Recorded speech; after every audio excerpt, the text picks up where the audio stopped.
By the time you write from 4, your results will determine whether you go to the university directly or you go to any of the colleges around. So it makes sense. They have so many things in common, including the way they pronounce things differently. So guys, in today's video, I want to expose you to how Kenya and Nigeria things differently. That means the same thing. Are you ready? Now, my coffee sana and let's go. I went to one of the supermarkets in Kenya and I pronounced a particular thing. I called something differently.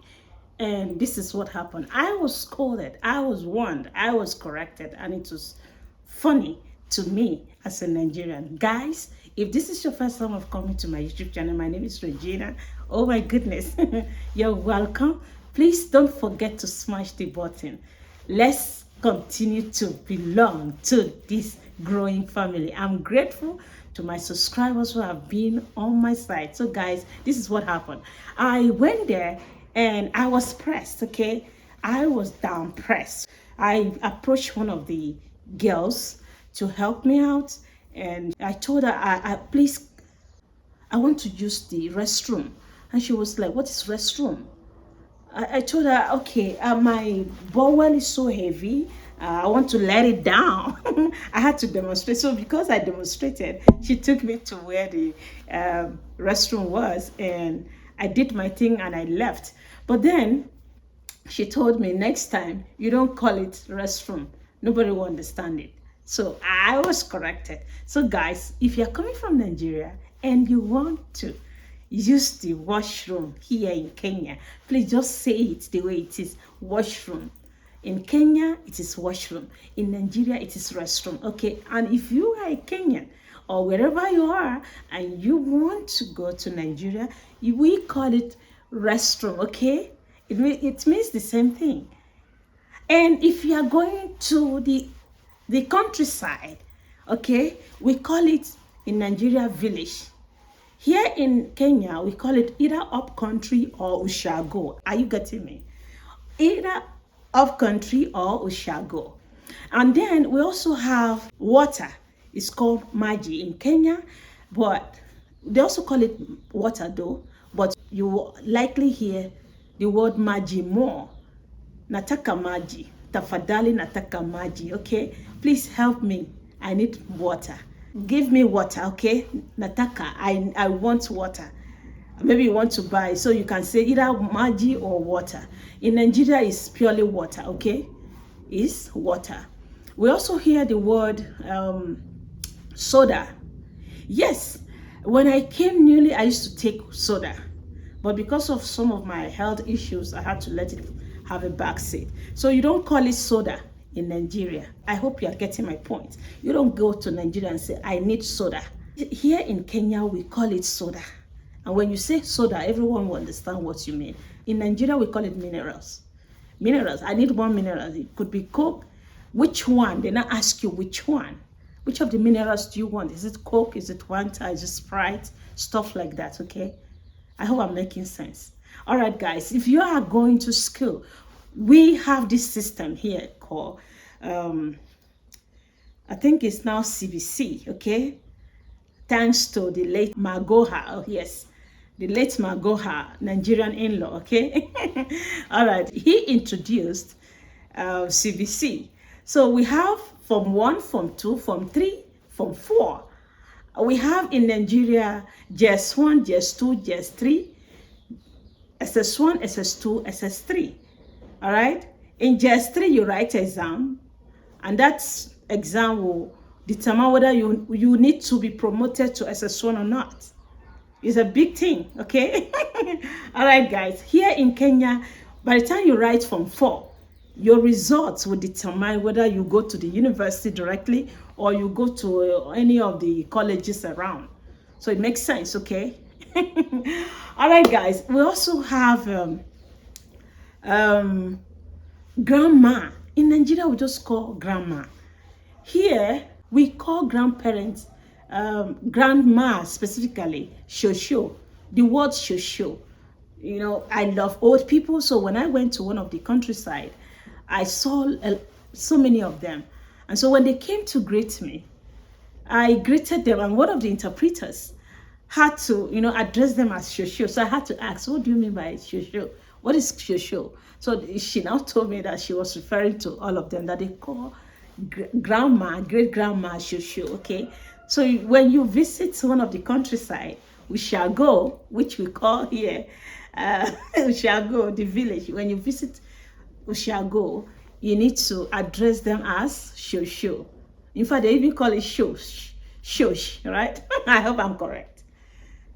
Up to this point, is there any correction? Please put it down on the comment section, because I'm here. I'm here for you to learn as well, okay? All right, guys, when you want to buy vegetables, vegetable in Nigeria is vegetables, all right? And here, we just call it mboga. It means the same thing. Vegetables, mboga, okay? They also call it vegetable, but mainly when you are visiting those mamas, those who sells vegetables out there side, you see them line up all the kales, the spinach, and all that. So those ones, those mamas that are selling vegetables. So you just go there, mama mboga. They call them mama mboga. Or you can say mama who sells vegetables, okay? In Nigeria, we call them mamas who sells vegetables. Here is mama mboga, okay? You see, in Kenya here, we call the whites muzungu. But in Nigeria, we call them oyibo. You understand? It means the same thing. When somebody, you go to Nigeria, you hear oyibo, that oyibo man. You understand? You know that the person is talking about whites, okay? You also hear chips. Here, this country, we eat chips a lot. Chips. But in Nigeria, you hear word like potato, Irish potato. You understand? You go to a restaurant and you want to order for food. You can say you want Irish potato. Kitamba, rag, they mean the same thing. Kitamba here. Uko, in Nigeria, it is rag. But it means the same thing. We also have kitenge. Kitenge is wrapper in Nigeria. We call it wrapper in Nigeria. Here it is called kitenge. If there are many, vitenge. If there are many up there in Nigeria, wrappers. All right? They mean the same thing. All right. There's also what we call arambe. Arambe is mostly practiced here in Kenya. It is called contribution in Nigeria. And one unique thing about Kenya is that when somebody is in pain, or maybe you are bereaved of your family member, there will always be that group. They will set up a group. I'm not here for that anyway, but I just want to explain to you what arambe is all about. Arambe is something that they embrace so much here in Kenya. If you are bereaved, there will be a WhatsApp group. Somebody will have to create that WhatsApp group. Add so many people, several people will be contributing. Whether you are getting married, whether you are doing something that has to benefit you or your family member, there will be arambe. So arambe here in Kenya is contribution. All right? We call it arambe in Kenya. In Nigeria, it is called contribution. In Kenya, it is kind of compulsory because it's a way of life. It is something that they've embraced, but nobody will really force you. But some people have guts that they will come and approach you and disturb you like what they have been doing to us. They call you as if you are owing them. That's what it is, seriously. They will fix your name there and that's it. If they are getting married, they contribute and you don't carry that burden alone, all right? So that is arambe. In Nigeria, contribution is not compulsory. It's not our way. We don't do it. If you are getting married, it's your headache. If your father dies, it's your headache. If your mother dies, it's your headache. So you carry your burden alone, which is not so good, okay? Arambe in Kenya, contribution in Nigeria. I hope I'm making sense.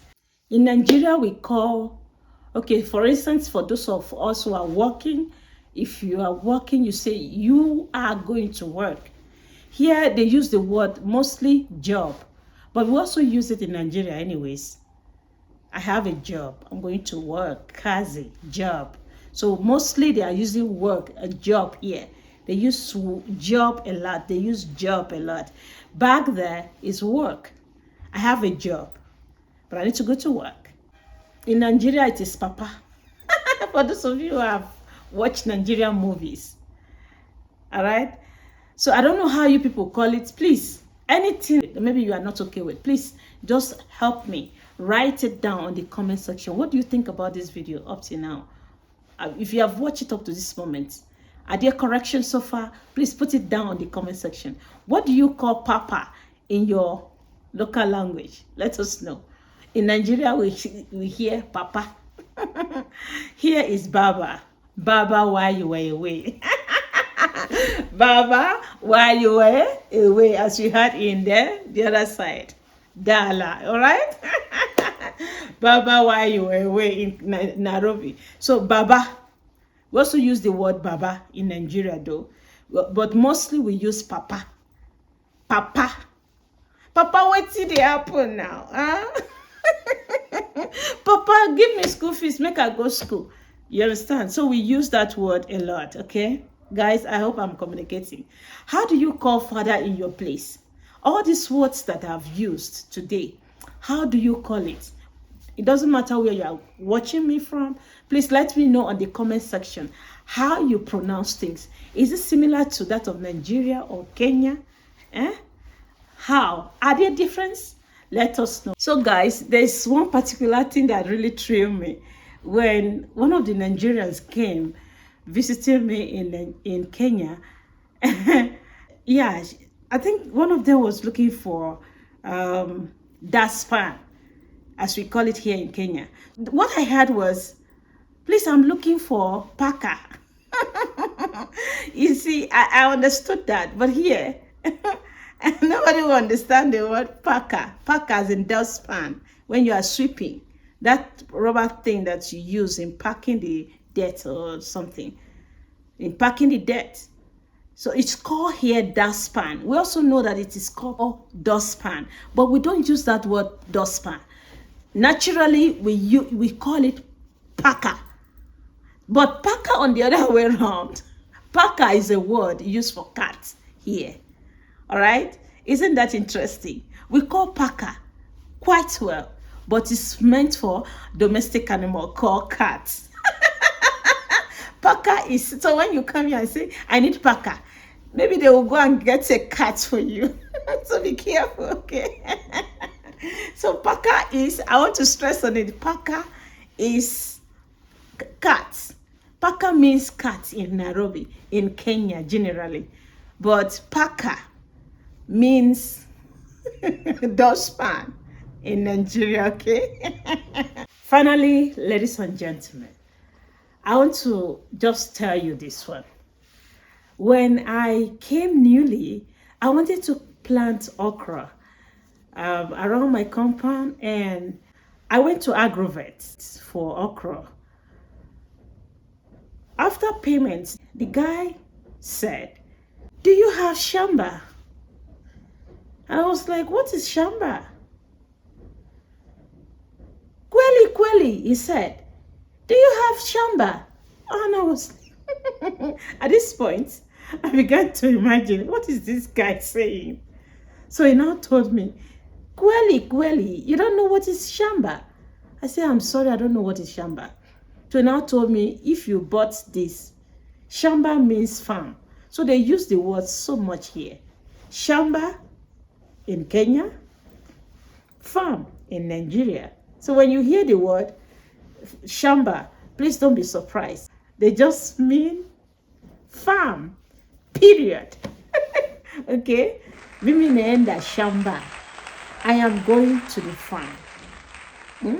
Mimi naenda kazi. I'm going to work at the farm, kwa shamba. Hey! Alright guys, if you've enjoyed this video, what are you waiting for? Please smash the button. And thank you so much for all the support. I love you guys.